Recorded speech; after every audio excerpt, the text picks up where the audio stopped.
বানাইছেন, এর থেকে বড় নিয়ামত আর কি হইতে পারে? সবাই তো রাষ্ট্রপতির বাসভবনে মেহমান হতে পারে না, সবাই চেয়ারপারসনের মেহমান হতে পারে না। যারা তারা বিশেষ, তারাই তারা মেহমান হতে পারে।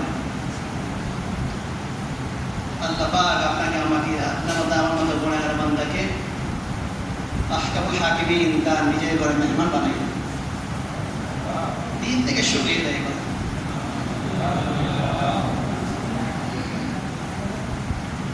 দুনিয়ায় যখন কেহ কারো ঘরে মেহমান হয়, মেজবান তার সাধ্য অনুযায়ী মেহমানদারি করার চেষ্টা করে। এই ঘরের মেজবান তো উনি, যিনি দুনিয়ার সমস্ত মেজবানকে বানানো। আল্লাহ পাকের মেজবানি বলে বান্দার গুনাহকে মাফ করে দেওয়া।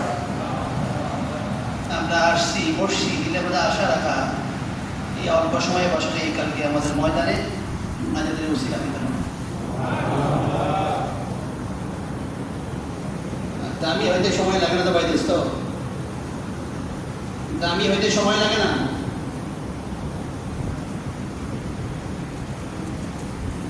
আজকে এতগুলো লোক আমরা এখানে বসলাম আল্লাহ পাকের ঘরে। আল্লাহ যদি কোনো একটা বান্দার কাইফিয়তটা আপনার কাছে পছন্দ হয়ে যায়, যদি কাউকে আমার ভালো লাগে, তাই আল্লাহ পাক আশা রাখতে পারি ওই বান্দার উসিলে হয়ে যাওয়া আল্লাহ আমাদেরকে মাফ করতে পারে। মুসা আলাইহিস সালাম উনি বলে, আল্লাহ আমার উম্মতের সবচেয়ে খারাপ লোকটাকে আমার জানতে একটু মন চায়। আল্লাহ বলেন, হে মুসা, কিছুক্ষণ পরে এই রোড দিয়া যে লোকটা হেঁটে যাবে ওই দিকে, ওই লোকটাই তোমার উম্মতের সর্বনিকৃষ্ট লোক। মুসা আলাইহিস সালাম দেখলেন যে একটা লোক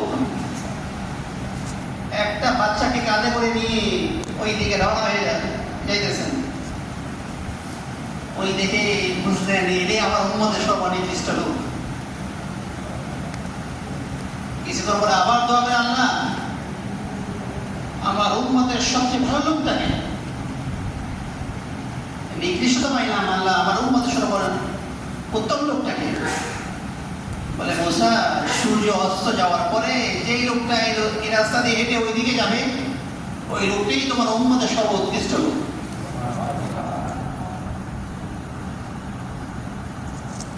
মুসা আলাইহিস সালাম বড় কৌতূহল নিয়ে বসা দেখার জন্য, সবচেয়ে খারাপটাকে তো পাইলাম, সবচেয়ে ভালো লোকটাকে দেখি আমার উম্মতের, অবশ্যই অনেক বড় আল্লাহ ওলি হবে, বড় বুজুর্গ হবে, সেই তো স্বাভাবিক এমনই ধারণা হওয়ার কথা। দেখে সূর্য অস্ত গেল, অস্ত যাওয়ার পরে দেখে সকালে যে লোকটা তার বাচ্চাকে কাঁধে করে নিয়ে ওই জঙ্গলের দিকে গেলেন কাজ করতে, ওই লোকটি আমার ফেরত আসতেছে। আল্লাহ নবী বলে যে, আল্লাহ প্রথম যখন আপনাকে জিজ্ঞাসা করলাম যে আমার উম্মতের সবচেয়ে খারাপ লোকটাকে, তখন এই লোকটা হেঁটে ওই দিকে গেল। এখন আবার জিজ্ঞাসা করলাম আমার উম্মতের সবচেয়ে ভালো লোকটাকে, আবার ওই সেম লোকটাই আসলো ফেরত। এটা কেমনি আল্লাহ? এক লোকই ভালো, এক লোকই খারাপ, এটা কেমনে হয়? হয় ভালো নয় খারাপ, এমন তো হওয়ার কথা। আল্লাহ বলে, মুসা শোনো, সে যখন এই দিকটা ওই দিকে জঙ্গলার দিকে রওনা হয়েছে কাজ করতে যাবে জঙ্গলায়, তখন ওই লোকটা তোমার উম্মতের সর্বনিকৃষ্ট ছিল ঠিক, কিন্তু ওইখানে যাওয়ার পরে অল্প সময়ের ব্যবধান, 5-10 সেকেন্ডের ব্যবধান, আমি আল্লাহ তাকে সর্বনিকৃষ্ট সর্বোৎকৃষ্ট বানিয়ে দিয়েছি।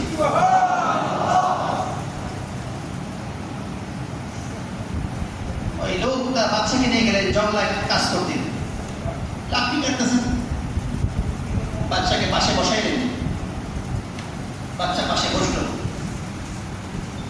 এক পর্যায়ে এই ছোট বাচ্চাটা বাবাকে জিজ্ঞেস করে, বাবা আপনি যে জঙ্গলে কাজ করতেছেন, জঙ্গল তো অনেক বড় দেখা যায়, ছোট মানুষ তো ছোট জিনিসই অনেক বড় মনে করে নাকি? হ্যাঁ, ছোট একটা খাল দেখলে মনে করে এটাই মনে করে সমুদ্র নাকি, এমনটাই তো মনে করে। বলে, বাবা তুমি যে জঙ্গলে কাজ করতেছো, মনে হয় জঙ্গলটাই মনে হয় সব থেকে বড় জঙ্গল, এর থেকে বড় মনে হয় কিছু নেই দুনিয়ার মধ্যে। তাহলে বাবা এমনটা জঙ্গলের ছোট জঙ্গল, দেখো ওই যে দেখা যায় বড় পাহাড়, এই যে পাহাড়টা, এই পাহাড় জঙ্গল থেকে অনেক বড়। ছেলে বলে বাবা পাহাড় থেকে বড় কিছু আছে? তাকাও তোমার মাথার উপরে যে একটা আসমান, হ্যাঁ আমার প্রিয় ছেলে দেখো আসমান, আসমান তো ওই পাহাড় থেকে অনেক অনেক গুণ বড়। ছেলে বলে বাবা আসমান থেকে বড় কিছু আছে? এইটা হলো মেন কথা। বাবা কি বলে? হ্যাঁ আমার ছেলে শোন, ওই আসমান থেকে বড় একমাত্র তোর বাবার গুণা। বাবা আমি এই পরিমাণে গুণা করছি, আমার মনে হয় আসমান মেদ করে ফেলবে, আসমান থেকে আরো বেশি বেশি হয়ে যাবে আমার গুণা। বাবা আমি এত বেশি গুণা করছি, তোর বাবার গুণা তো আসমান থেকে অনেক বেশি বড়। ছেলে আবার জিজ্ঞেস করে বাবা বললাম তোমার বাবা আসমান থেকে অনেক বড়, এটা থেকে অনেক বড়, তোমার গুণা থেকে বড় কিছু আছে? তোমার গুণা থেকে বড় কিছু আছে? তখন কি বলে? বাবা এক পর্যায়ে বলে হ্যাঁ আমার ছেলে শোনো, আসমান থেকে বড়, আমার গুণা থেকে বড় একমাত্র আমার আল্লাহর দয়া আছে। আমার আল্লাহ দয়া ছাড়া এর থেকে বড় আর কিছুই নেই। কারণ আমি গুনাহ করছি এই পরিমাণ, আমার গুনাহটা এই পরিমাণে হয়ে গেছে, আসমান ভেদ করে ফেলবে, আসমান থেকে বেশি হয়ে যাবে। আর এই গুনাহ থেকে বড় একমাত্র আমার আল্লাহর দয়া আছে, আর কিছুই নাই। বলে হে মূসা তোমার এই উম্মত যখন আমার প্রতি এই ধারণা রাখলো, আমি আল্লাহ মুহূর্তের মধ্যখানে সর্বা নিকৃষ্ট রূপটাকে সর্বোৎকৃষ্ট আমি আল্লাহ বানিয়েছি। আমি হইতে পাই দোস্ত, সময় লাগে না। এই যে বসলাম আল্লাহ করে বসলাম, দিলের মধ্যে আশা থাকে, এটাই তো বড় ওসিলা হইতে পারে। কখনো চিন্তা করছি আমরা? আমরা সবাই এখন আহকামুল হাকিমিনের ঘরে মেহমান। আমি কার মেহমান? আমি আল্লাহর ঘরে মেহমান। এখন আমি কার ঘরে মেহমান? আমরা এখন সবাই আল্লাহর ঘরে মেহমান। আমরা সবাই আল্লাহর বাড়িতে আসছি। হ্যাঁ যখন মানুষ বাড়িতে যায় কত কিছু দেখাইতে, বেশি গুরুত্বপূর্ণ মেহমান হলে রোজ ফলো বাকে কত কিছু খাওয়া হয়। আর আমরা তো আল্লাহ পাকে একনিষ্ঠ বান্দা, আল্লাহ আমাদেরকে দাওয়াত দিয়ে আল্লাহ ঘরে নিয়ে আসছে, আমরা আশা রেখে আল্লাহ আমাদেরকে মাফ করে দেবে।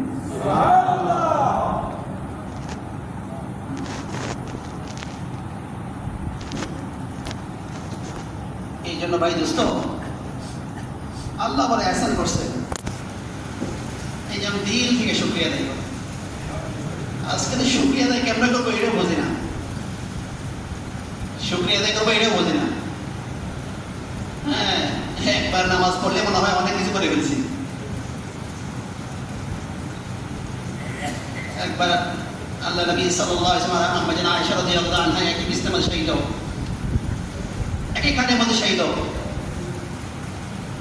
স্বামী স্ত্রী এক খাটে শোয়া নবীজির সুন্নাত।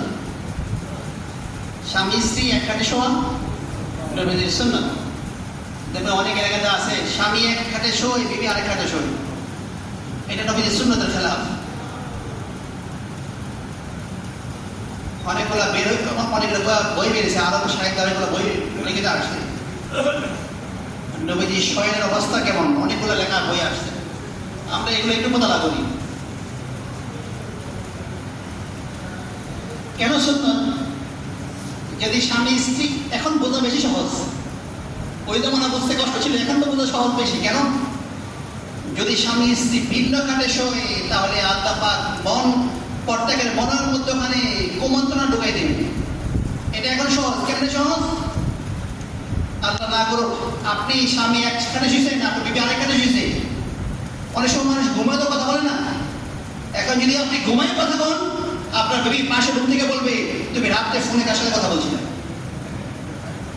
ঠিক কিনা ভাই দোস্ত? নবীজি জামানাটা এটা ছিল না। রাত্রে ঘুমায় কথা বললে বলতো হ্যাঁ হয়তো ঘুমের মধ্যে তোমার সব কথা বলছে।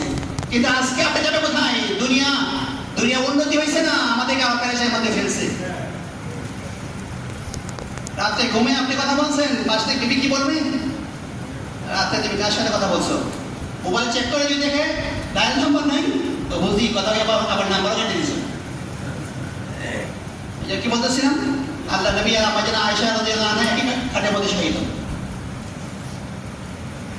রাত্রে গভীর হইল, আম্মা জান আয়েশা রাদিয়াল্লাহু আনহা বলে, আমি আমার যে পাশে আল্লাহ নবী শাহিদ, আমি আমার হাত গেল, হাত দিয়ে দেখি আমার পাশে নবীজি নাই, বিছনার মধ্যে নাই। আমি পেরেশান, নবীজি কোথায় গেল? আম্মা জান আয়েশা রাদিয়াল্লাহু আনহা বলে, আমি চোখ খুলে তাকিয়ে দেখি আল্লাহ নবী সাল্লাল্লাহু আলাইহি সাল্লাম দাঁড়িয়ে তাহাজ্জুদের নামাজ পড়তেছেন। সুবহানাল্লাহ। তাহাজ্জুদের নামাজ আমরা চিনি কিনা? চিনি না আমরা? কি কালার? কোনো কালার আছে নাকি? আজকে আমরা যা দাওয়াত তবলিগ মেহনত করি, ওকে হাত দেওয়া দেওয়া করে আমার তাহাজ্জুদ মিস হয় না? একবার মাওলানা রবির রহমানের সাথে আমরা এক জায়গায় সফরে গেলাম। হুজুরে ভাই এটা কোন হাদিসে দলিল মনে করেন না? হুজুর বলতেছিল, যদি যে জামাত তবলিগে মেহনত করে, যে মহল্লা মেহনত করে, যদি তাহাজ্জুদ নামাজ ছেড়ে দেয় তাহলে মহল্লাবাসী ওকে নামাজ ছেড়ে দেবে। আর যদি মহল্লায় যে জামাত চলে মহল্লাতে, আর যদি ওই জামাত যদি হাত কাপড় দাঁড়িয়ে করে কান্নাকানি করে তাহাজ্জুদ নামাজ পড়ে, তো মহল্লাবাসীকে আল্লাহ মসজিদে বসে দেবে।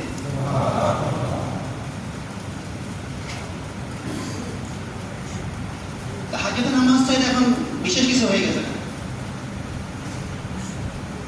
আম্মা জান আয়েশা রাদিয়াল্লাহু আনহা বলেন, আমি আমার ঘুম ভাঙলো, দেখি নবীজির কেরাত, নবীজির রুকু, নবীজির সিজদা অনেক লম্বা, অনেক লম্বা। আসলে পরে অনেক গুরুত্বপূর্ণ বয়ান দিচ্ছে, যারা আমরা আসি চেষ্টা করি একটু আগে হয়ে আসে কথাগুলো আমরা শুনতে পারবো। আলহামদুলিল্লাহ আগে শুনছি অনেক বড় কথা, অনেক জরুরি জরুরি কথা হয়, এই বিষয়ে অনেক কথা হয়েছে। আম্মা জান আয়েশা কি বলেন, আমি তাকাইলাম আল্লাহ নবী সাল্লাল্লাহু আলাইহি ওয়াসাল্লামের দিকে, দেখি নবীজির রুকু, নবীজির সিজদা, নবীজির কেরাত অনেক লম্বা লম্বা। আম্মা জান আয়েশা বলে, আমি তাকাইলাম নবীজির পায়ের দিকে, দেখি নবীজির পা ফুলে এরকম মোটা হয়ে গেছে। অর্থাৎ লম্বা সময় দাঁড়িয়ে নবীজি নামাজ পড়তেছেন, ওই ধারণার কারণে নবীজির পা ফুলে মোটা হয়ে গেছে। অনেকক্ষণ পরে নবীজি সালাম ফিরে এলেন নামাজে। যখন সালাম ফিরে এলেন, আম্মা জান আয়েশা কি বলেন, মা তাকাদ্দামা মিন যামবিকা ওয়া মা তাআখার, ইয়া রাসূলুল্লাহ, আল্লাহ পাক আপনার জীবনের পূর্বের আর পরের অগ্রিম সমস্ত গুনাহকে আল্লাহ পাক মাফ করে দিয়েছেন। আপনি এত লম্বা নামাজ কেন পড়েন যে ব্যথার কারণে ফুলে পা মোটা হয়ে যায়? ভাই দোস্ত, নবীজি কি জবাব দিলেন? আফালা আকুনা আবদান শাকুরা, আয়েশা আফালা আকুনা আবদান শাকুরা। আয়েশা, আল্লাহ যে আমাকে নিয়ামত দিছে, আল্লাহ যে আমাকে নিয়ামত দিছে, আমি কি নিয়ামতের শুকরিয়া আদায়কারী হব না? দুজাহানের সর্দার, যাকে সৃষ্টি থাকলে আল্লাহ আসমানকে সৃষ্টি করতেন না, হাসরের ময়দানে আল্লাহ পাক তাকে কাহার, যার সুপারিশের মাধ্যমে আল্লাহ পাকে কাহার রহমতের পরিবর্তন হয়ে যাবে। যদি ওই নবীর অবস্থা হয়ে থাকে, ভাই দোস্ত, আপনার মতো আমার মতো গুনাহগার বান্দা, আপনার মতো আমার মতো নাফরমান বান্দা পুরো জিন্দেগি সেজদা কাটিয়ে দিলে, ভাই এই নিয়ামতের কদর হবে না, এই নিয়ামতের কদর হবে না। ভাই দোস্ত, এই নিয়ামতের কদর হবে না। ভাই দোস্ত, কি শুকরিয়া আদায় করবো আমি? আল্লাহ যে আমাকে মুসলমান পায় না, এটা কত বড় নিয়ামত, চিন্তা করছি কখনো? হ্যাঁ, সম্পদ দিচ্ছে না, আল্লাহ গরিব বানাইছে, এটাই কি মনে করি আল্লাহ আমাকে নিয়ামত থেকে বঞ্চিত করলো? অনেকে মনে করে ধনী হওয়াই বড় নিয়ামত পাওয়া আলামত, আর সম্পদ না পাওয়া এই না কামাই আলামত, আমরা এমনটাই তো মনে করি। অথচ অধিকাংশ সাহাবায়ে কেরাম, এখানে যেন আমরা বসছি, অধিকাংশ সাহাবায়ে কেরাম আমাদের থেকে বেশি গরিব ছিলেন। ছিলেন কিনা ভাই দোস্ত? বেশি ছিলেন। অনেককে আল্লাহ পাক গরিব বানাইছেন, আর অনেকে ইচ্ছা করে গরিবতা অবলম্বন করছেন। কেন করছেন? আল্লাহ নবীজির কাছে জিবরিল আমিন আসছেন, এসে বলে, ইয়া রাসূলুল্লাহ, এই যে দেখেন ওহদ পাহাড়টা, মসজিদ নববী থেকে পিছন দিকে বের হলে দেখা যায় ওহদ পাহাড়টা। আল্লাহ নবী ওহদ পাহাড়টা অনেক মহব্বত করতেন, পাহাড় নবীজিকে অনেক মহব্বত করতেন। এক হাদিসের মধ্যে আসছে, আল্লাহ নবী একবার মদিনায় ঢুকছেন, কিন্তু ওহদ পাহাড় নবীজিকে দেখে নাই, এই জন্য ওহদ পাহাড় কান্নাকাটি শুরু করে দিয়েছেন। আসমান থেকে আসছে জিবরিল, এসে বলে, ইয়া রাসূলুল্লাহ, আজকে মদিনায় আপনি কোন রাস্তাতে ঢুকলেন? কেন? আজকে ওহদ পাহাড় আপনাকে দেখে নাই, এই জন্য পাহাড় কান্নাকাটি শুরু করে দিয়েছে। আসছে জিবরিল এসে বলে, ইয়া রাসূলুল্লাহ, এই যে বহুত পাহাড়টা দেখেন, আপনি চাইলে আল্লাহ পাকে পাহাড়টাকে স্বর্ণ বানিয়ে দিবেন, আপনার কোনো অসুবিধা হবে না, আপনি চলবেন, দিব্যি চলবেন। নবী দেখি বলেন, জিবরিল আমি দোয়া করছি আল্লাহর কাছে। কি দোয়া করছি জানো? ইয়া রাসূলুল্লাহ, কি দোয়া করছেন? আল্লাহ, তুমি যতদিন আমাকে দুনিয়ার মধ্যে রাখবা, আমাকে গরিব অবস্থায় রাখবা। আল্লাহ পাক মঞ্জুর করছে।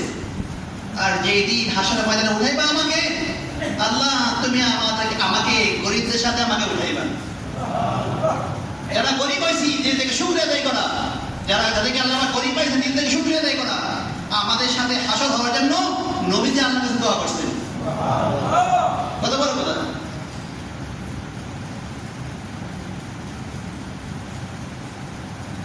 এক সাহাবী মসজিদ নববীতে এসে নামাজ পড়েন, নামাজ পড়ে নামাজের সালাম ফিরে আর কোথাও তাকায় না, সে জলদি বের হয়ে যায়। এক সাহাবী এসে বলে, ইয়া রাসূলুল্লাহ, এই সাহাবী তো মসজিদে নামাজের পরে আর বসে না, চলে যায় বাইরে। একদিন আল্লাহ নবী সাল্লাল্লাহু আলাইহি ওয়াসাল্লাম আসর নামাজ পড়াইলেন, দেখে ওই সাহাবী পাশ নবী সালাম ফিরেছেন, দেখে ওই সাহাবী নামাজের কাতার থেকে উঠে জলদি হাঁটতেছে বাইরে দিকে। নবীজি বলেন, হ্যাঁ আমার সাহাবী দাঁড়াও, এদিকে আসো। কি ব্যাপার? নামাজ পড়ে প্রত্যেক নামাজে পরে কিছু তাসবিহ আছে, তুমি তাসবিহ পড়তে পারো না? তুমি কেন জলদি বাইরে চলে যাও? ওই সাহাবী কিছুই বলেন। নবীজি আবার জিজ্ঞাসা করলেন যে তুমি কেন বসো না, একটু বসতে পারো না? প্রত্যেক নামাজে পরে কতগুলো তাসবিহ আছে। সে কিছুই বলে না। তৃতীয়বার নবীজি বলে, তুমি কেন বাইরে চলে যাও, জলদি তুমি বলো। বলে, ইয়া রাসূলুল্লাহ, আমি চাই নাই যে আমার অবস্থা আপনাকে শোনাবো। ইয়া রাসূলুল্লাহ, আমি চাই নাই যে আমার অবস্থা আপনাকে শোনাবো। বলে, ইয়া রাসূলুল্লাহ, আমরা স্বামী স্ত্রী, আমরা দুইজনের মাত্র 2 টাকা আছে। বলে, ইয়া রাসূলুল্লাহ, আমি আমার বাড়ির ভিতরে এক কর্নারে একটা গর্ত করে রেখে আসছি। ইয়া রাসূলুল্লাহ, আমি আমার বিবিকে গর্তের মধ্যে রেখে বিবির কাপড়টা পরে আমি নামাজে আসছি। ইয়া রাসূলুল্লাহ, আমি নামাজ পড়ে জলদি বাড়িতে চলে যাই, আমি কি গর্তের মধ্যে ঢুকি আর কাপড়গুলো খুলে আমার বিবিকে দেই, তারপর আমার বিবি নামাজ পড়ে। নবীজি বললেন, যাও তুমি জলদি চলে যাও। বলে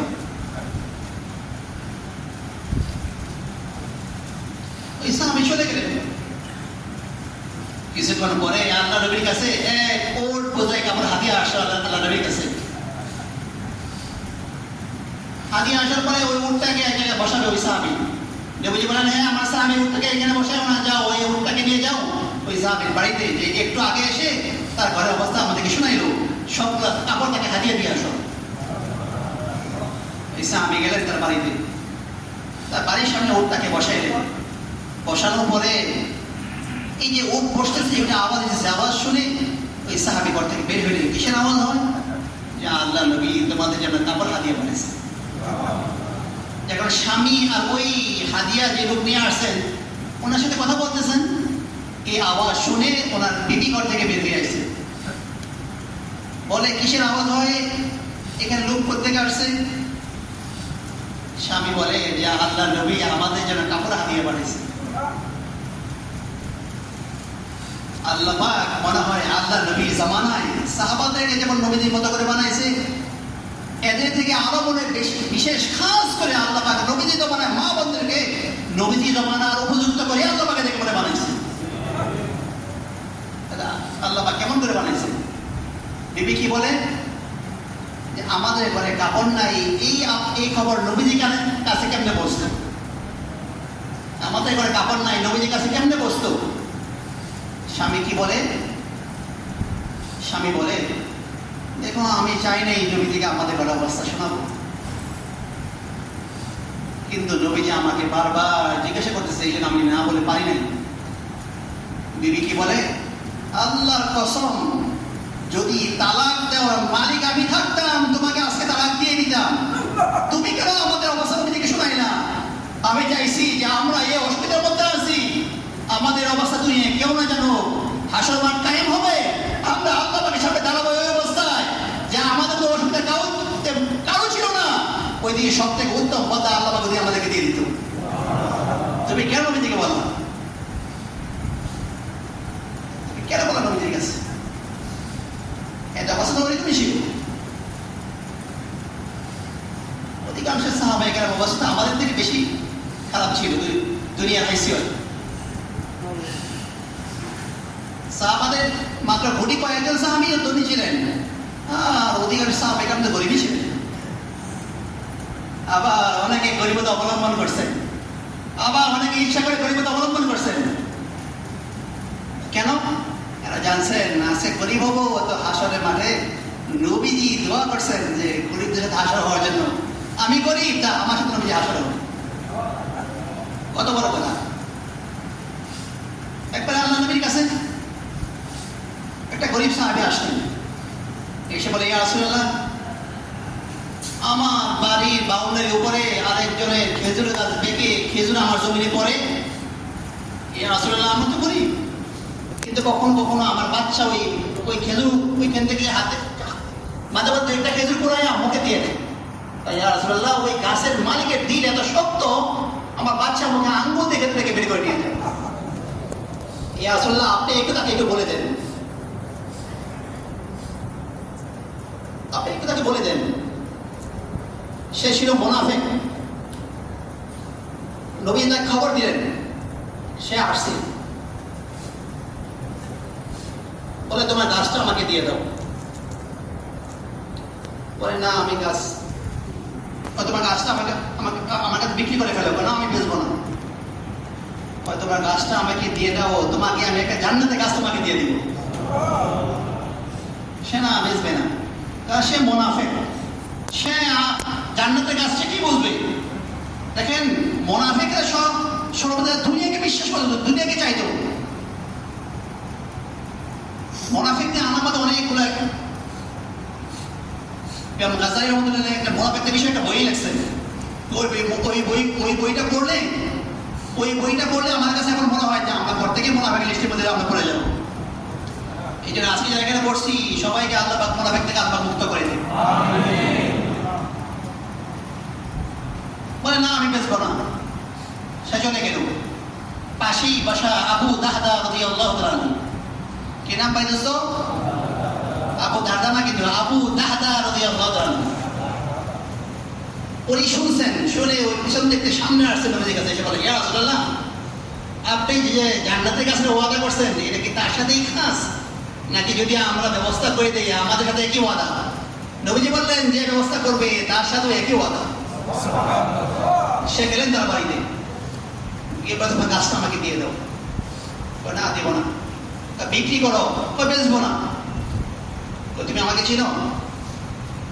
না, তোমাকে তো আমি চিনি না। বলে, মদিনার বাহিরে অনেক বড় একটা খেজুরের বাগান আছে, 600 গাছ, সবগুলা গাছে ভরপুর খেজুর আসে। বাগানে চিনো?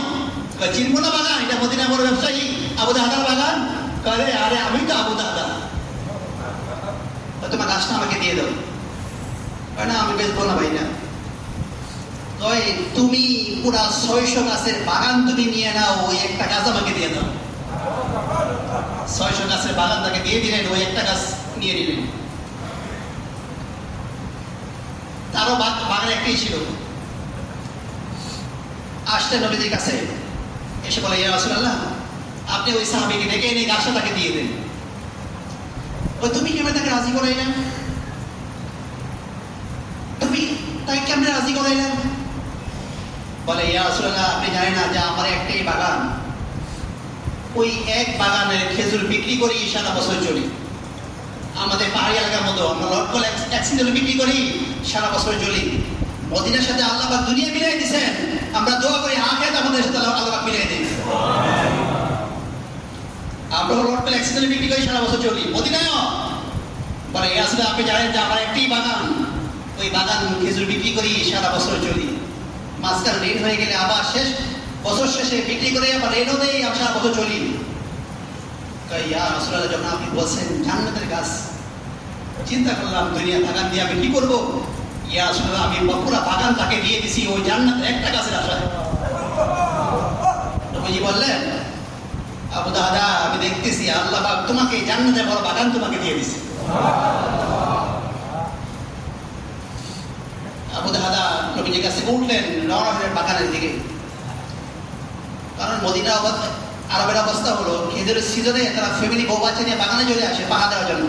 আমরা লট করলাম না পাহাড়ে, বাগানে নিয়ে আসছে, বউ বাচ্চাদেরকে বাগানে নিয়ে আসছেন। আবু দাহাদা দূর থেকে আওয়াজ দিলেন, হে উম্মে দাহাদা, বাগান থেকে জলদি বের হয়ে আসো। বাগান থেকে জলদি কেন বের হবো? তা বাগান তো বিক্রি করে ফেলছি। তাই কি বলবো?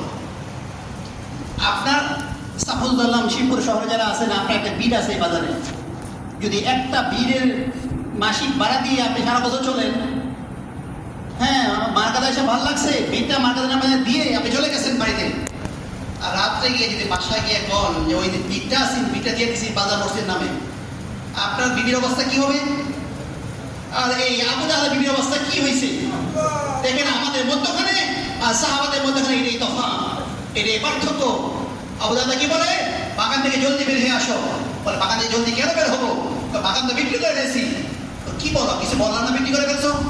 কয় টাকা বেচছো? বলে জান্নাতের একটা গাছের বিনিময়ে পুরো বাগানটাকে আমি দিয়ে দিছি। তার বিবি কি বলে? আবু দাহাদা তুমি জীবনে বহুত ব্যবসা করছো, আবু দাহাদা তুমি জীবনে বহুত ব্যবসা করছো, তোমার জীবনে সব থেকে উত্তম ব্যবসা তুমি আজকেই করলা। আমাদের কোনো আফসোস নাই, কোনো চিন্তাও নাই, কোনো পেরেশানিও নাই। জান্নাতে গাছ পাইছো, এর অর্থ হলো আল্লাহ আমাদেরকে জান্নাতের বাসিন্দা বানিয়ে দিবে।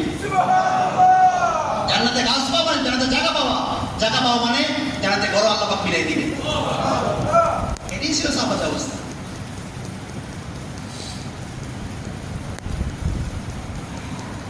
আজকে তো অনেকে এটাই মনে করি যে আল্লাহ পাক আমাকে দুনিয়া দেয় নাই, তো নিয়ামত কাইরা দিছে। না না ভাই দোস্ত, আমাদের কাছ থেকে আল্লাহ পাক আমাদেরকে দুনিয়া থেকে দূরে রাখছে।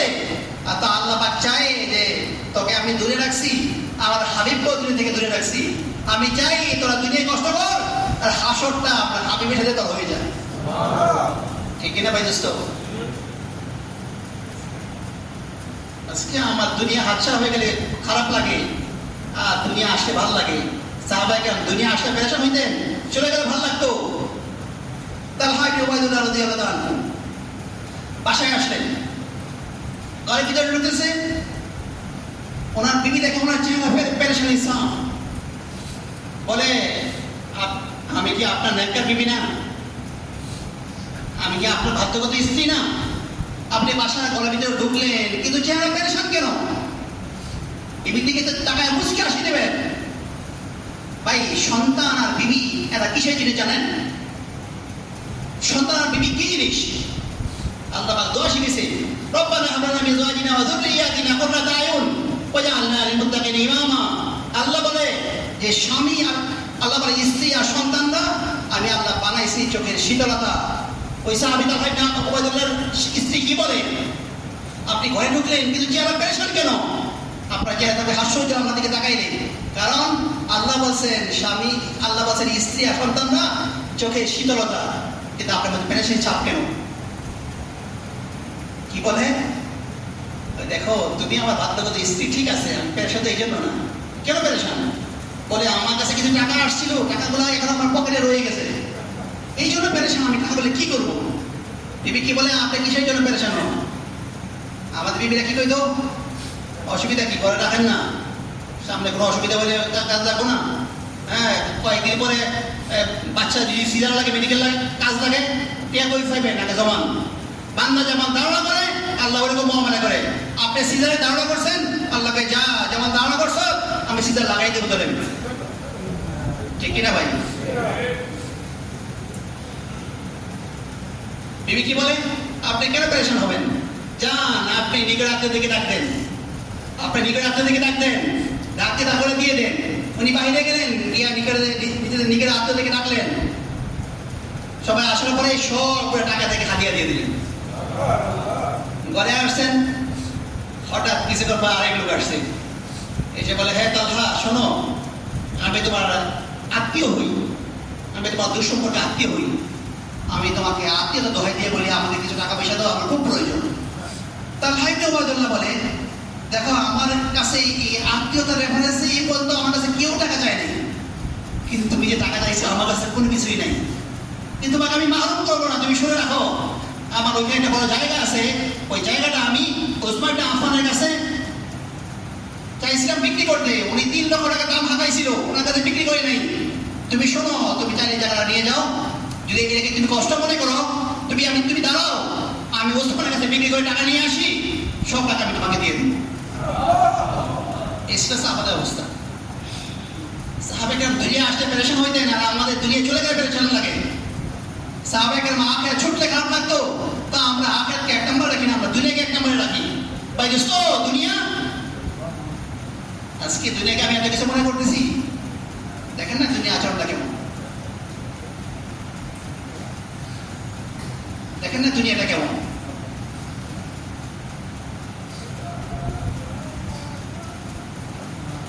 এই জন্য আল্লাহ পাক কিন্তু আমাদেরকে নেয়ামত দিচ্ছেন, নেয়ামতের কদর করা, নেয়ামতের শুকরিয়া আদায় করা। আর দেখেন আল্লাহ পাক আমাদেরকে দুনিয়াতে পাঠাইছে তো আখিরাত কামাই করার জন্য, আখিরাত কামাই করার জন্য পাঠাইছে। ভাই আপনার কবরে আমি যাব না, আমার কবরে আপনিও যাবেন না, স্বামী কবরে স্ত্রী যাবে না, স্ত্রী কবরে স্বামী যাবে না, ছেলে কবরে ছেলে যাবে, মেয়ে কবরে মেয়ে যাবে, ছেলে কবরে মেয়ে যাবে না, মেয়ে কবরে ছেলেও যাবে না। এই জন্য আমি আমল করবো তো আমার আখিরাত বনবে, আমি আমল করবো তো আমার আখিরাত বনবে।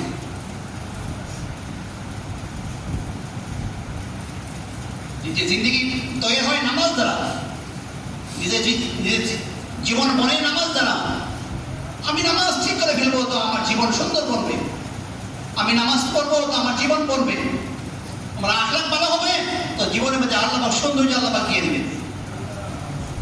কালিম দ্বারা হ্যাঁ জিকির আজকে মশগুল হবো, তেলাওয়াত করবো তো আল্লাহ চেহারার মধ্যে আল্লাহ বুজুর্গদের আল্লাহ নূর দিয়ে দিবে। আজকে আমরা চিন্তাই করি না, মনে করি ছেলে হাফেজ লেখা হয় ভাগে। আব্দুল বিন মাসউদ রাদিয়াল্লাহু আনহু ওসমান আফফানের জামানায় আব্দুল বিন মাসউদ অসুস্থ হয়ে গেছেন ওনার বাসা দেখতে যাওয়ার পরে দেখে অনেক মুমূর্ষ অবস্থায় আছে। বলে তোমার কি অবস্থা, তোমার তো ছেলে নেই, অনেকগুলা মেয়ে, তোমার অনেক লম্বা কথা আমি সংক্ষিপ্ত করে বলতেছি। শেষ দিকে বলে তোমার তো অনেকগুলা মেয়ে, তোমার জন্য আমি সরকারি কোষাগার থেকে ব্যবস্থা করে দিব। কেন? ওসমান আফফান বলে তোমার তো ছেলে নেই, কি মেয়েগুলা বড় বসার দেবে, কে জিম্মাদারি নিবি বড় বসার জন্য? আব্দুল বিন মাসউদ কি বলে? বলে আমার কাছে নবীজির ফর্মুলা আছে, মান ক্বারা সূরাতুল ওয়াকিয়াতি কুল্লা লাইলাতিন লাম তুসিবু ফারাতান আবাদা। নবীজি কি বলছেন? যারা প্রতিদিন সূরা ওয়াকিয়া তেলাওয়াত করে কশিন কালো সে থাকবে না ক্ষুধার্ত, তাকে স্পর্শই করবে না। আমি তো এটা পড়াই দিয়ে গেছি, আমার মেয়ে নিয়ে আমি আসিতে আছি, আপনি কেন পেরেছেন? সেটা হাফেজ আলেম বলে না গায়ে মরবো, আল্লাহ পাক সম্মান রিজিক আল্লাহ পাক দিয়ে দেবেন। আর এটা হলো ভাই তাকে আমরা যা দাওয়াত যারা মেহনত করি, আমাদের নামাজের অবস্থা খুব ভয়াবহ। আজকে আসার পরে নামাজের অনেক পরে সুন্দর কথা বলছেন, নামাজ অবস্থা খুব ভয়ানক। ওকে হাত দিয়ে বলতে পারবো যে আমার কোরআনটা সহি আছে, অধিকাংশ কোরআনে সহি নেই, কিন্তু সাহাবায়ে কি করতেন? সবার আগে কোরআনে কারিম সহি করতেন। কেমন সহি করছেন? আল্লাহ নবীর কাছে ওহী আসছেন, জিবরিল আসেন, ওহী আসছে পর নবীজি বলেন এই উবাই একটা কাম কোথায় দেখো তো দেখি, ডেকে নিয়ে এসে উবাই শোনো, আসমান থেকে আল্লাহ আমাকে বলছে তোমার কাছে কোরআন শিখানোর জন্য। উবাই একটা কাম বলে আসলে কি বলেন? কোরআন আপনার উপর নাযিল হয়েছে, আমাকে বলছে? হ্যাঁ তোমারটা বলছে। শেষে কি বলে? আউসাম্মানি রব্বি, ইয়া রাসূলুল্লাহ আল্লাহ কি আমার নাম দিয়ে কইছে? তো উবাই আল্লাহ তোমার নাম দিয়ে আমাকে বলছে। কেমন ঠিক করছেন কোরআন? তো আল্লাহ আসমান থেকে নবীজিকে আদেশ করে, নবীজি আপনি উবাই একটা কাম তেলাওয়াত শুনেন আপনি। আমাদের অবস্থা কি ভাই দোস্ত? তাবলীগে কত 20 বছর হয়ে গেছে, এখন আমার কোরআনটাই সহি না, কোরআন পড়তে পাই না। এটা কেমন ভাই? এটা কেমন নালায়েক মানুষের মতো কথা? তাবলীগে মেহনত করলাম আর আমি কোরআন পড়তে পারলাম না। এখন সময় আছে পর থেকে নিয়ত করা যে আমার কোরআনটা ঠিক করে ফেলা।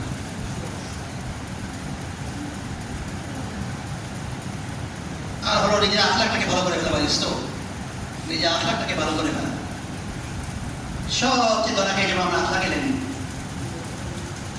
আব্দুল্লাহ বিন মাসউদ থেকে রাওয়ায়াত, নবীজি বললেন, তোমরা জানো কোন ব্যক্তির উপর জাহান্নাম হারাম, জাহান্নামের আগুন কারো উপর হারাম, তোমরা জানো? নবীজি বললেন, শোনো, যে অল্পতে রাগ করে না, যে অল্পতে রাগ করে না, যে ব্যক্তি অন্যের উপর দোষ সময় যায় না, যে ব্যক্তি মানুষের উপর আঘান্বিত হয় না। 2 নম্বর, 3 নম্বর হলো যার আখলাক সবচেয়ে ভালো, ওই ব্যক্তির উপর জাহান্নামের আগুনকে আল্লাহ পাক হারাম করে দিবেন। আখলাক নেই। আজকে দেখেন সবচেয়ে আমরা আখলাক থেকে আমরা অনেক দূরে আছি। বলেছি তো আখলাকটা কি জিনিস? দুনিয়াতে সবচেয়ে বেশি উত্তম আখলাক পাওয়ার যোগ্য কে? আমার বাপ মা, স্ত্রী, সন্তানরা সব থেকে আখলাক পাওয়ার যোগ্য রয়ে না দুনিয়ার মধ্যখানে। কিন্তু এত সাথে আমরা কেমন ব্যবহার করি এটা সহজে বুঝে কিভাবে। যেমন আপনি কোনো কাজে ব্যস্ত আছেন, আপনি কোনো কাজে ব্যস্ত, আপনি কোথাও আছেন, যদি আপনার মা আপনাকে ফোন দিল, আমি কি বলি যে মা তুমি জানো না এখন যে ব্যস্ত আছে, এখন কেন ফোন দিলে? শেষ। বলা বিবি ফোন দিছে, তুমি জানো না আমি এই মধ্যে অফিসে থাকি, তুমি এখন কেন ফোন দাও? জানো না এখন আমার সামনে ঢুকি থাকে, আমার সামনে অনেক লোক বসে থাকে, তুমি এখন জানো না তুমি কেন ফোন দিলা? ঠিক 5 দিন পরে আপনার একটা দোস্ত ফোন দিল চিটাং বা নোয়াখালী থেকে। ফোন রিসিভ করে কি বলেন? দোস্ত কেমন আছে, বাসা সব ভালো আছে? দোস্ত তুমি কিছু মনে করো না, আমি একটু অফিসে আসি, অফিসে পরে তোমাকে আমি ফোন দিব। আপনার বাপ মা ফোন দিল, কেমন কথা বললেন? স্ত্রী ফোন দিল, কেমন কথা বললেন? আর একটা চিটা হলে একটা বন্ধু ফোন দিলে কেমন কথা বললেন? এমনটা কেন? সব থেকে যোগ্য ছিল আপনার বাপ আর মা, আপনার বিবিরা আপনার কাছে উত্তম ব্যবহার পাওয়ার জন্য। ধরবে কালকে আমাদের বাজারে ইন্নাল্লাহ ইয়ামুরুকুম আন তু'আতুল আমানাতি ইলা আহলিহা। ধরবে কালকে আমাদের ময়দানে, এটা আমানত, উত্তম আখলাক দেখানো আমানত। উত্তম আখলাক দেখানো এটা আমানত ভাই দোস্ত। আজকে আমাদের সন্তানরা খারাপ হয়ে গেল একমাত্র বাপ আর মার কারণে, একমাত্র আমাদের কারণে। দেখেন যখন আপনার বাচ্চা ভূমিষ্ঠ হয়েছে, ভূমিষ্ঠ হওয়ার পরে সে কি বেয়াদব ছিল? সে কি বেয়াদব ছিল? সে কি নেশাগ্রস্ত ছিল? তাহলে ওই একটা কোমলমতি বাচ্চা আল্লাহ আমাকে আমানত দিলেন, ওই কোমলমতি একটা বাচ্চা আল্লাহ আমাকে আমানত দিলেন। ওই আমানতটা একমাত্র আমার অবহেলা করার কারণে, আমার বেইনসিফত করার কারণে, আমি তোর উত্তম তরবিয়ত না করার কারণে সন্তানটা খারাপ হয়ে ইন্নাল্লাহ ইয়ামুরুকুম, এই আয়াত অনুযায়ী কালকে আমাদের মধ্যে আল্লাহ পাক ধরবে। তখন ইসলাম আমার পক্ষ থেকে একটা আমানত, এটা হক থেকে নষ্ট করি। আজকে এই হুজুর কাছে বিচার দেন, হুজুর আমার ছেলে তো কথা শুনে না, আপনি ছেলে হক আদায় করছিলেন কিনা? একবার নবীজির কাছে ছেলে এসে অভিযোগ করে, ইয়া রাসূলুল্লাহ আমি ইনকাম করে আমার বাপ খরচ করে ফেলে, আমাকে কিছু বলে না। নবীজি এক সাহাবীকে পাঠালেন, যাও তার আব্বাকে খবর দিয়ে নিয়ে আসো। গেছেন তো বাবাকে বলে, চলো তোমাকে নবীজি খবর দিছে। ওই সাহাবী, ওই যুবকের বাবা বলে, নবীজি আমাকে এই সময় কেন ডাকলেন? তুমি নবীজির সামনে এখন কাকে দেখে আসছো? ওই দেখে আসছি তোমার ছেলেরা নবীজির সামনে বসা। তখন বস্তির ভাগিনা কি করছে, ওই বাবা রওনা হয়েছেন তো মনে মনে কিছু কথা বলছে, মনে মনে। ওই সাহাবী নবীজির কাছে পৌঁছার আগে আসমান থেকে চলে আসছে জিবরাইল, এসে বলে, ইয়া রাসূলুল্লাহ এই যুবকের বাবা আপনার কাছে এসে আপনাকে সালাম দিবেন। সালাম দেওয়ার পরে বসার পরেই আপনি জিজ্ঞাসা করবেন, বলো তুমি কি পড়ছিলে মনে মনে? জিবরাইল চলে গেল, বাবা আসছেন, নবীজিকে সালাম দিয়েছেন। নবীজি বলে, আগে বলো তুমি কি পড়ছিলা? বলে, ইয়া রাসূলুল্লাহ আল্লাহর কসম আপনিও সত্য, আপনার আল্লাহও সত্য। ইয়া রাসূলুল্লাহ আমি তো মনে মনে পড়ছিলাম, এই জন্য আপনার আল্লাহ আপনাকে জানিয়ে দিছে। তুমি কি পড়ছিলা বলো?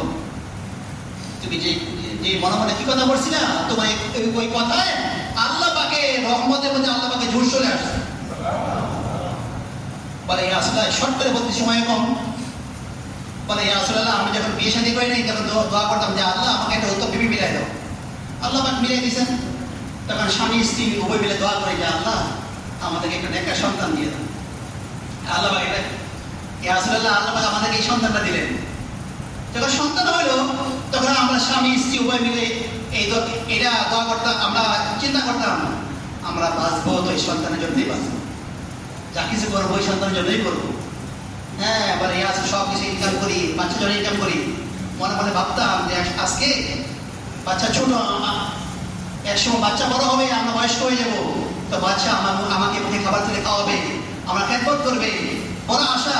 ইয়া রাসূলুল্লাহ, কিন্তু আফসোস আজকে সন্তানের পর আমার ঘরের সাথেই লাগানো, কিন্তু ইয়া আসলে একবার খানা খাই না, আমার একবার খবর নেয় না, কমপক্ষে প্রতিবেশী হিসেবে হক ছিল আমার খবর নেওয়া, ইয়া আসলে বাচ্চা আমার খবরও নেয় না।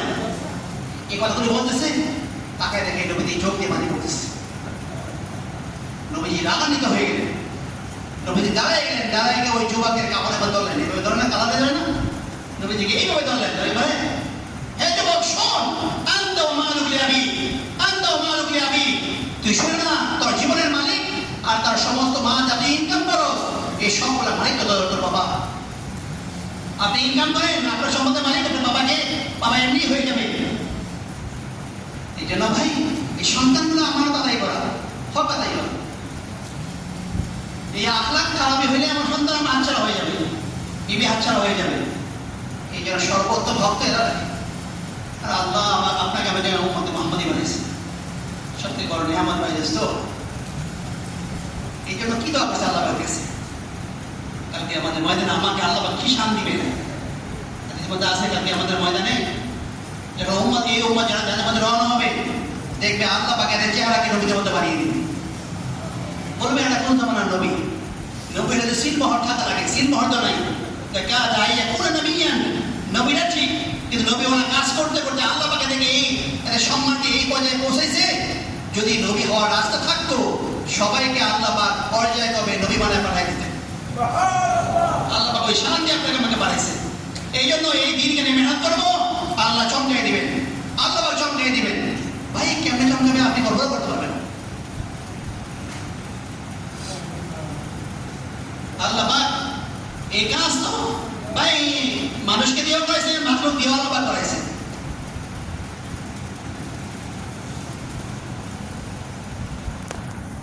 ওসমান ইবনে মেরসাদ একজন লোক ছিল আরবে। মেরসাদ সে বড় কাফের ছিল, তার বাড়িতে মূর্তি রেখে সে আমল করত।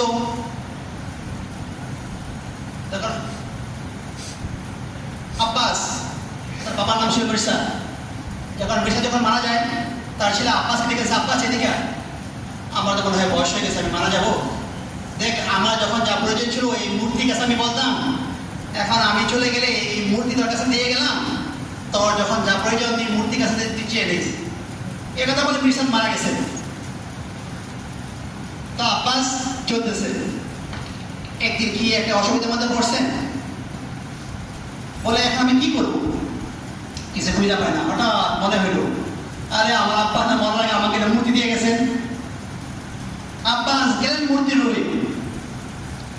যখন মূর্তির রুমে গেলেন, হঠাৎ দেখে একটা আওয়াজ আসছে, কুল্লিল কবিলাতি মিন সুলাইমিন কুল্লিহা হালাকাত আনিসু ওয়া আশা আহলুল মসজিদি। দেখে এই কথাগুলা বাসতেছে। আব্বাস কথাগুলো আওয়াজ করতে আসে, তাকায় দেখে মূর্তির জবান দিয়ে বেরিয়েছে, কুল্লিল কবিলাতি মিন সুলাইমিন কুল্লিহা ওয়া হালাকাত আনিসু ওয়া আশা আহলুল মসজিদি। দেখে এই কথাগুলা মূর্তির জবান দিয়ে বেরিয়েছে। কি বেরিয়েছে? হে আব্বাস, তুমি শুনে রাখো, তুমি আমার কাছে কেন আসলা? মূর্তির জীবন তো শেষ, আল্লাহ পাক মসজিদের জীবনকে চালু করে দিয়েছে, মদিনায় একজন নবী আসছে, তুমি ওইখানে গিয়ে যাও, তুমি এখানে মুসলমান হয়ে যাও। এটা দেখেন সকাল হইল, তো আব্বাস 300 যুবককে জমা করলেন। সে তো অনেক সম্ভ্রান্ত বিভিন্ন লোক, যারা বড় লোক হয় দেখেছে কিন্তু অনেক লোক চলে। আব্বাস 300 যুবককে জমা করলেন, জমা করে চলো আমরা আজকে মদিনা যাবো একটা লোককে দেখতে। মদিনা আসতেছেন, মদিনা মসজিদ নববীর সামনে আসলেন, আল্লাহ নবী মসজিদ নববী থেকে বের হইতেছে, বের হয়ে দাঁড়াইছেন দরজায়। নবীজি আব্বাসকে কখনো চিনেই নাই, বলে আব্বাস রাত্রেবেলা কি হয়েছিল তুমি বলবা না আমি বলবো। আব্বাস হয়রান হয়ে গেল, আব্বাস 300 যুবককে নিয়ে এখানে মুসলমান হয়ে গেল। আপনি সত্য, আপনি আল্লাহ সত্য, যদি সত্য না হইতেন মূর্তি রূপে আমি মধ্যে আর কেউ ছিল না, এই আপনি সত্য হওয়ার কারণে আল্লাহ পাক আপনাকে জানিয়ে দিয়েছেন। আল্লাহ পাক মূর্তি দিয়েও কাজ নেই, মূর্তি দেওয়া আল্লাহ পাক কাজ দিচ্ছে। এই জন্যই আল্লাহ পাক নবী ওয়ালা কাজে বানাইছেন দিল থেকে শুকরিয়া আদায় করা, দিল থেকে শুকরিয়া আদায়, এই নিয়ত করা এই কাজকে ইনশাআল্লাহ পুরো পৃথিবী সফর করবো। আপনি নিয়ত করবেন তো আল্লাহ আপনাকে আমাকে নিয়ে যাবেন ভাই দোস্ত, আল্লাহ পাক নিয়ে যাবেন, আল্লাহ পাক নিয়ে যাবেন। আপনি নিয়ত করেন না, আপনি আল্লাহ কাজ করবেন তো আল্লাহ আপনাকে নিবেন না, কাকে নিবেন,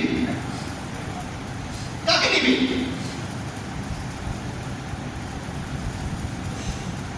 সাহাবায়ে কেরাম তো মনে তামান্না এমনই ছিল, কি আফসোস তারা করতেন, কি আফসোস তারা করতেন। এই জন্য ভাই দোস্ত আল্লাহ পাক তো লাগাইছেন, এই জন্য এই দোয়া করে আল্লাহ পাক যাতে আল্লাহ পাক আপনাকে লাগিয়ে রাখে, আমার বেউসুরি করার কারণে, আমার বেউসুরি করার কারণে যাতে আল্লাহ আমাকে এখান থেকে দূরে সরে না দেয়। নবীওয়ালা কাজ রাজু ভাই সাহেব বলছিলেন, কই দেখো এটা নবীওয়ালা কাজ চলবে, নবীওয়ালা তরিকা।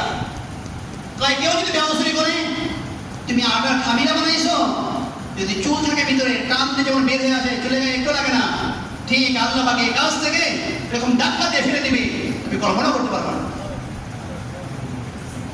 এটা নবীওয়ালা কাজ, নবীওয়ালা তরিকায় চলবে, নবীওয়ালা কাজ চলবে, নবীওয়ালা তরিকায় ভাই দোস্ত।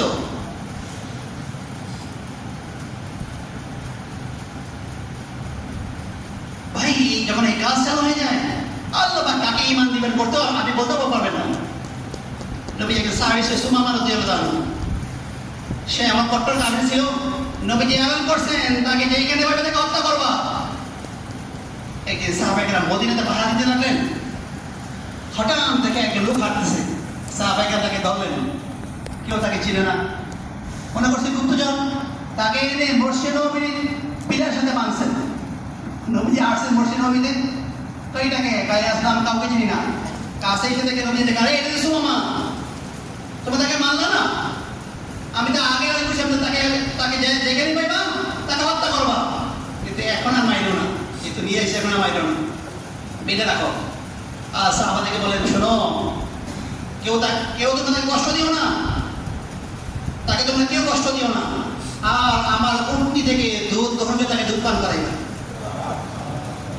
নবীজি প্রত্যেক দিন আসেন, এসে দেখে সুমামা তোমার কি অবস্থা? হ্যাঁ ভালো আছি। আপনি চাইলে আমাকে হত্যা করতে পারেন, আমি অনেক সাহাবাদেরকে শহীদ করছি, চাইলে আপনি আমাকে আহসান করতে পারেন, আহসান করলে আমি শুকরিয়া আদায় করবো, অথবা আপনি চাইলে আমার কাছে মুক্তিপণ নিয়ে আমাকে ছেড়ে দিতে পারেন, আপনি আমাকে একটা কিছু টাকা একটা ফিগার বলেন যে এত টাকা দেন, মুক্তিপণ দিয়ে আমি মুক্তি নিয়ে গেলাম। নবী চলে গেলেন, দ্বিতীয় দিন আবার আসছেন, বলছে মামা তোমার কি খবর? সেম কথাই বললেন, কি কথা? আপনি আমাকে হত্যা করতে পারেন, আমি অনেক সাহাবাকে শহীদ করছি। দুই নম্বর, আপনি আমাকে আহসান করতে পারেন, আহসান করলে আমি ছুটি আদায় করবো। তিন নম্বর হলো, আপনি যদি চান যে মুক্তিপণ আপনাকে কিছু টাকা পয়সা দেবো, আমাকে ছেড়ে দিয়ে তাও আপনি করতে পারেন। তৃতীয় দিন নবীজি আসতেন, বলে সুমামা তোমার কি অবস্থা? সেম কথাই বললেন। নবীজি বললেন, যাও সুমামাকে ছেড়ে দাও। বলে এ আসলে কেন ছেড়ে দিব? তুমি ছেড়ে দাও। ছেড়ে দিছে, কিন্তু বাইরে জলদি সে চলে গেছে বাগানের দিকে। সাহাবা বলে, ইয়া রাসূলুল্লাহ, এত কট্টর কাফের সাহাবাদেরকে শহীদ করেছে, তাকে কেন আপনি ছাড়লেন? এই দেখেন সে জলদি দৌড় লাগাইছে, তার চলে যাবে কওমের কাছে, ওইখানে গিয়ে আবার শক্তি নিয়ে আসবে আমাদেরকে হত্যা করার জন্য। নবীজি কিছুই বললেন না। দেখা কিছুক্ষণ পরে ওই লোকটা আবার আসতেছে, আবার এসে বলে, ইয়া রাসূলুল্লাহ, আপনি আমাকে মুসলমান বানাইছেন, তুমি জলদি দৌড় লাগাইছে কেন? ইয়া রাসূলুল্লাহ, আমি জলদি গেছি গোসল করার জন্য, আর জলদি আসছি এই জন্য, যদি প্রতিপদে আমার ইন্তেকাল হয়ে যায় আমি বিমান অবস্থায় মারা যাবো। জলদি গেলাম, জলদি আসলাম, আমি ইসলামে দাখিল হয়ে গেলাম। ইয়া রাসূলুল্লাহ, আপনার আখলাকে আমাকে হত্যা করছে, আপনার আখলাকে আমাকে হত্যা করছে ইয়া রাসূলুল্লাহ। এই জন্য তার আখলাক খারাপ। ভাই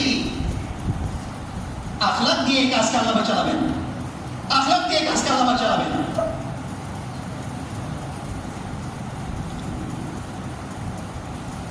একবার মক্কাতে সফর মক্কাতে আসছেন, এসে বলে, হাই মক্কা কি হয়ে গেল, কত যুদ্ধের পরে মক্কার অবস্থা। কি হয়ে গেল, মক্কার করতে করতে কান্নার আওয়াজ আসে, পাশে এক লোক বসা, আমি পারি এই কান্না বন্ধ করতে, কিন্তু আমার দুইটা অসুবিধা। কি অসুবিধা?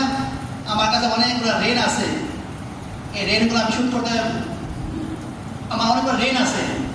2 নম্বর অসুবিধা হলো যে আমার অনেকগুলো সন্তান আছে, এতে বড় পোষণ কে বহন করবে? এই 2টা অসুবিধার কারণে আমি এই মক্কার কান্না বন্ধ করতে পারছি না। অর্থাৎ এই মক্কার কান্না বন্ধ করবে কে? আল্লাহর নবীকে নাউজুবিল্লাহ শহীদ করে দিলেই বন্ধ হয়ে যাবে। সফওয়ান কি বলে? যাও, তোমার 2 জিম্মাদার আমি নিলাম, তোমার ঋণ আমি শোধ করবো, তোমার বাচ্চা দায়িত্ব আমি নিলাম। সে চলে গেল বাড়িতে, গিয়ে বড় একটা খচ্ছ বানাইল, বানায় এর মধ্যে বিষ মিশাইল। এমন বিষ লাগাইছেন খঞ্জরের মধ্যে, এমন বিষ লাগাইলেন যে বিষ কারো গায়ে লাগলে সে মারা যায়। এই কাপড় দিয়ে পেশায় এসে রওনা হয়েছিল মদিনায়।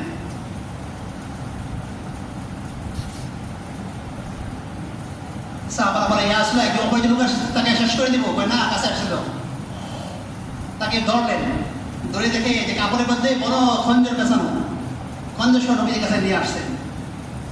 সাহাবারা বলে, ইয়া রাসূলুল্লাহ, তাকে হত্যা করে দিব। না, তাকে বসাও বসতেন। শোনো, হাতেমে বসে কে বলছিল যে আমি মক্কার সবার কান্না বন্ধ করতে পারি? আমার 2টা অসুবিধার কারণে আমার পারি না। এইটা বলা পরে সে মাথা কোথা করছে, সর্বনাশ। আমি আর সফওয়ান ছাড়া কেউ ছিল না ওইখানে। সে এই কথা এইটা দেখেই সে মুসলমান হয়ে গেল। কেন ভাই দেখছো, আখলাক দ্বারা এই কাজ চলে। এই কাজ চালাবে তো আল্লাহ তাআলা আখলাক দিয়ে কাজ চালাবেন। হ্যাঁ, এটা আজকে দেখেন আমাদের কাছে মানুষ ভিড়ে না কেন? একমাত্র আখলাকের কারণে।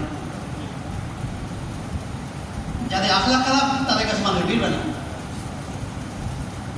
এই জন্য এক নম্বর এই নিয়োগ দেওয়া যায়, ইনশাল্লাহ এই কাজ থেকে আমি পুরো থেকে সফর করবো। এটাতে কাকা নিয়ে যাচ্ছেন ইনশাল্লাহ, পর থেকে নিয়োগ করে এই কাজ থেকে পুরো থেকে সফর করবো ইনশাল্লাহ। আপনি নিয়োগ করবেন তো আল্লাহ আপনাকে নিয়ে যাবেন।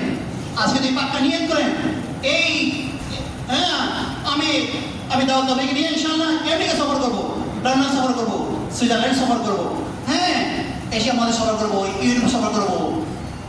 পাক্কা দিক থেকে নিয়োগ করলেন, তাহলে যদি এর আগে আপনার মরণ হয়ে যায়, তাহলে কালকে আমাদের ময়দানে আপনার আমেরিকা লন্ডন সফরে আপনি আমার লেখা থাকবেন। এই জন্য ইনশাআল্লাহ দেখি তো আজকে থেকে নগদ থেকে আছে ইনশাআল্লাহ, নগদ থেকে আছে ইনশাআল্লাহ। একটু দাঁড়িয়ে যাই ভাই, জনগণ থেকে এক জামা আছে, এক জামা জনগণ এক জামা আছে। আল্লাহ সবাইকে আল্লাহ কবুল করো, সবাইকে আল্লাহ দিয়ে দায়ী বানিয়ে দেন, পুরো পৃথিবী সফর করে আল্লাহ বানিয়ে দেন। তো বসে আর কেউ আছে কিনা ভাই দোস্ত? হ্যাঁ, আর কেউ আছে কিনা? হ্যাঁ, নিয়ে